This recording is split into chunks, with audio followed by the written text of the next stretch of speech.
Hi, my name's Scott Frew. I'm the CEO and founder of iasset.com.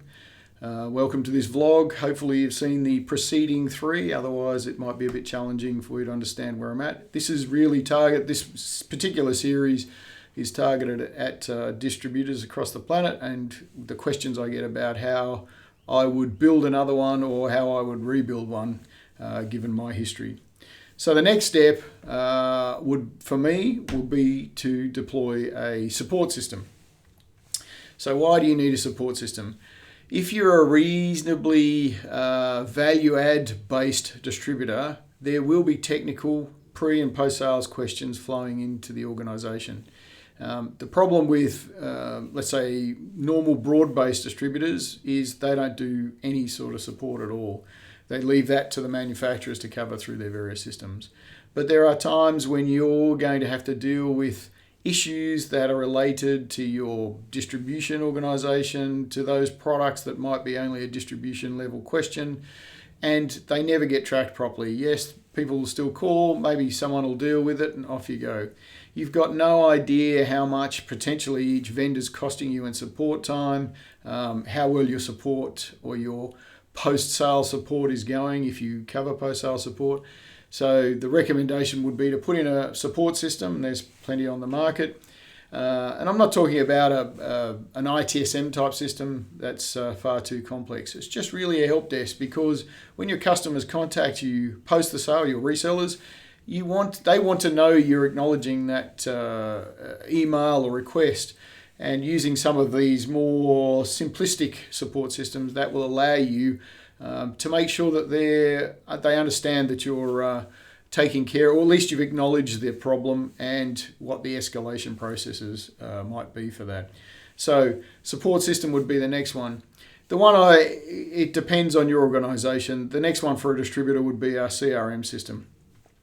If you're already running ERP, an iasset.com platform and and support systems, you are pretty much covered. But what none of those three systems do is prospecting. So if you want to grow a distributor and you're looking for net new reseller partners or service providers, then a CRM system might be important. My experience is that most distributors around the planet know the limited set of service providers and resellers in their market, so they don't actually need a CRM system per se. That can be covered by the iasset.com platform and support system from a post-sale point of view. And then you want to connect them all together, because what a lot of people forget is the power of the underlying data. You know, I've posted a thing on LinkedIn the other day, new revenue from old data. You would be surprised how many people just completely neglect that underlying pot of gold, if you want, that's inside the business, because everyone's busy doing whatever they're doing. So if you think you need a CRM system to go and chase other reseller markets, sure, go ahead. But most of them will be covered by those three systems. And if you connect them together, what actually happens is our platform, iasset.com platform, sits in the middle of that and has all of the records sitting and the connectors sitting in all those other systems, so that you have one source of truth. And also the beauty of our platform is that you might get data in from all of those sources, but we have customers now that are getting data in from their manufacturers or their partners. So you have the ability to store, even if it's conflicting information, store all the audit trail against that product, customer, or transaction, so that you've always got a reference to it.